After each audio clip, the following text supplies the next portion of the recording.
What up?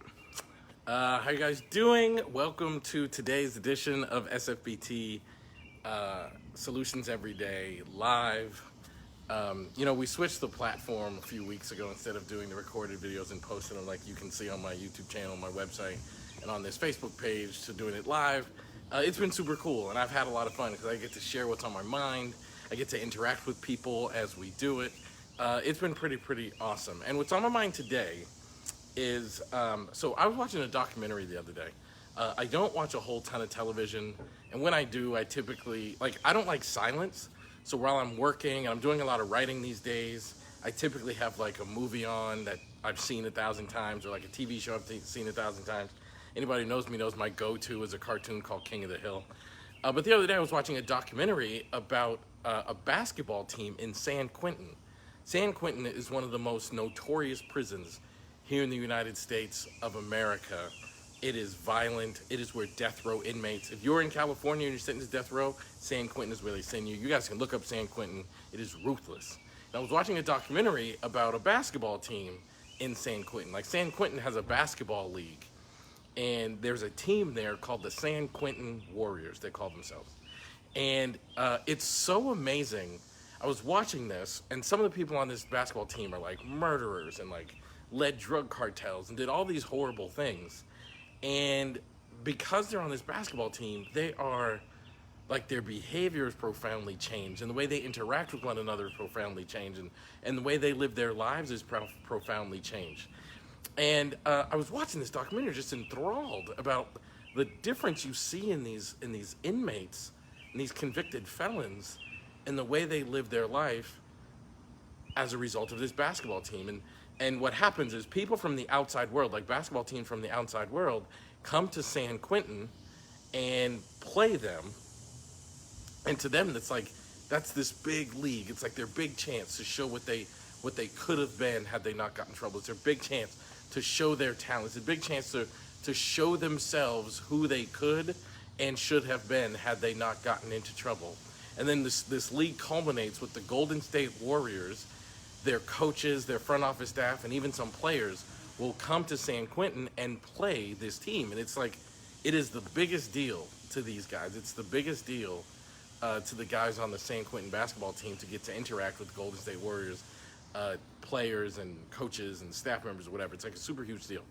The warden of the prison at one point said that hope is a currency in prison.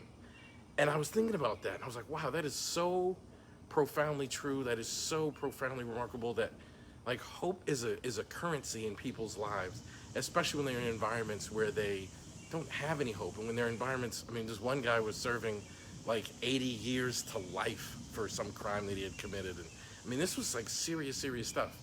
And hope is a currency. And I was thinking about that, and I was thinking about that in the context of the work that we do as solution-focused professionals. Like, hope is a currency, and it's our job to cultivate it and utilize it.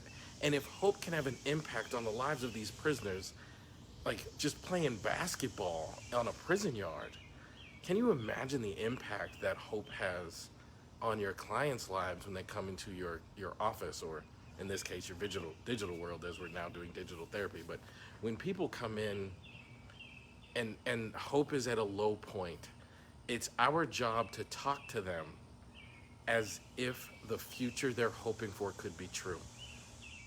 Now, I want to tell you about what I saw and how I recognized SFBT woven through this story. There was a player on this team. I don't remember his name, but his nickname was ATL. They called him ATL, the Phenom, actually. And he was really good. He was very good. He's 32 years old, and he was talking to his friends in the prison, and he was talking to his prison counselor about his goal. Now, he was about to get out of prison after serving many years for a violent crime. And he was talking to his people, like, his goal was to be the first convicted felon to play professional basketball. Like, that was his goal.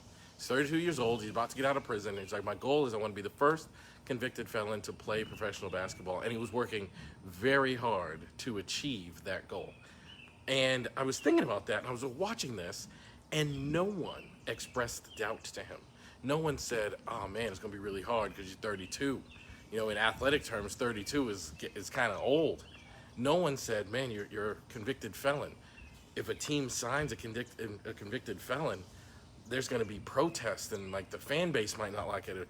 Man, you might not get out of prison when you think you might get out of prison. Like there was no expressed doubt to him. So like he would tell people what his goal was. Like I want to become the first convicted felon to professional athletics. And all he heard was support. And the only way people responded was with hope and belief in him. Now, that's part of our solution-focused mandate. When our clients tell us what their hope for a future is, even if it seems unlikely to us, it's our job not to bring about doubt. It's our job not to bring about hesitation. And it's our job to talk to our clients from the perspective of belief that they can do it. Now, I'm telling you, like, the opposite of pursuit of these dreams is doubt. Like the thing that gets in the way of pursuing dreams is doubt. And it's our job to cultivate belief. Because even if your client doesn't get there, moving in the direction of getting there is actually the point. Like this person, this ATL, the Phenom, whatever his name was, when he got out of prison, he was given a tryout for a professional basketball team and he didn't make the team. But still, the pursuit of that goal transformed his life. So don't express doubt to your client. Your job is to express belief in your client's capabilities. Because even if they don't get to what they're hoping for, their life changes along the journey. So that's the lesson I want to leave you guys with here today. And it's really important because, look, give me a like right now. How many of you out there have ever told someone a goal that you had and then they responded in a doubtful way and it like crushed you?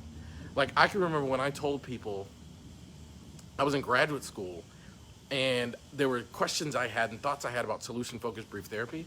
And I told people I wanted to write a book about solution-focused brief therapy. And people would be like, you can't write a book. You're not experienced enough in this field. You've never written a book before. It's hard to write a book. Somebody told me that in order to write a book, you have to be willing to be rejected 100 times by 100 publishers. Like they told me all of this stuff. And it was so soul crushing. It was so devastating. I was like, man, I'm not telling anybody my goals anymore because anytime you tell somebody your goals, they shit on them. And I really wanted to do this. Like I really wanted to accomplish this.